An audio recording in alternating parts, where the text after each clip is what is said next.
Alright guys, isang mapagpalang araw sa inyong lahat. Meron tayong reaction video dito kay Road Trip.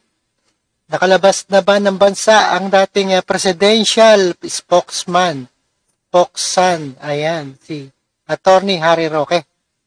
Alright, intro muna tayo guys.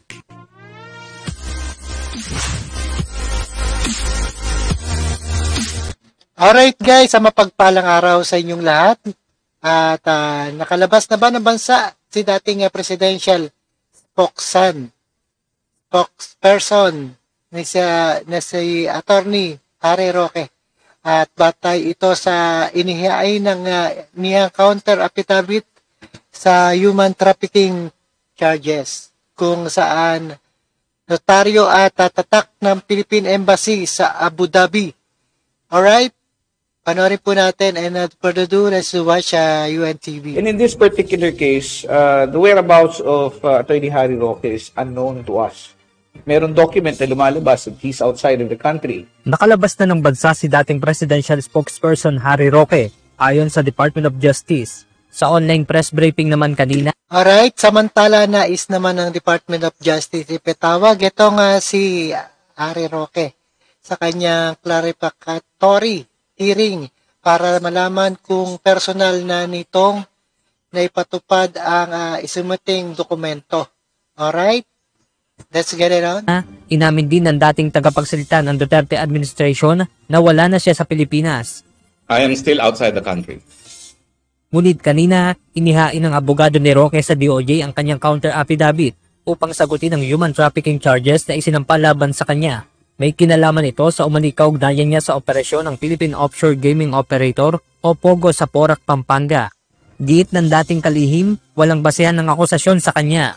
Sa supplemental affidavit, wala pong kahit anong aligasyon na ako po'y nag-recruit sa pamamagitan ng pananakot o panloloko at para pagsamantalahan ang kanilang trabaho. Wala pong kahit anong aligasyon na ginawa ko yung bagay na yan.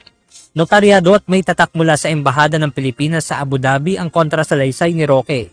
Ayon kay Prosecutor General Richard Anthony Padulyon. Ayan, walang basehan daw, sabi ni Harry Roque. At kumpirmadong wala na sa bansa. At hindi niya gustong harapin ang clarificatory hearing ng DOJ. Nice nila itong ipatawag sa isang clarificatory hearing upang patunayan kung talagang personal itong inihain ng dating kalihim. Now, even if he submits a counter affidavit through his lawyers, hindi ibig sabihin na tatanggapin nilang kaagad ng panel yan. Kasi number one, wala siya sa jurisdiction ng aming panel dito sa Pilipinas. The only way that we can consider that is if he executes the affidavit and has it notarized or apostilled before the embassy of the country where he is at that particular time. Pero hindi na ito kailangan ayon kay Roque. Hindi na po. Kung gusto nila ma-verify na ako ay sumipot, tawagan po nila yung consul na notarized at tawagan din nila si Ambassador Ver na personally present nung ako ay nagpunta. Pero wala po sa rules, kailangan ako ay magpakita dahil ang rules specify that I should take an oath before a government personnel na may kapangyarihan na magbigay ng oath. May naka-issue immigration lookout bulletin na kay Attorney Harry Roque, pero hindi ito sapat para pigilan siyang makalabas ng bansa. Kaya ayon pa kay Padulyon, pumiling sa panel of prosecutors ang PNP Criminal Investigation and Detection Group ng precautionary hold departure order laban kay Roque at iba pang respondent sa kaso. Pero syempre, kung magpa-file ka ng precautionary hold departure order, the intention is to prevent him from leaving the country. But if he's already there, it might be a problem for us also. There is still a need to do that. Ayan, dapat harapin ni Harry Roque kung wala talaga siyang kasalanan.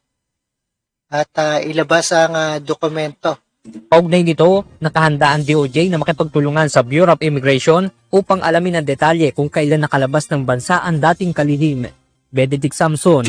Alright guys, ayan, napakinggan at napanood po natin dito sa ating reaction video.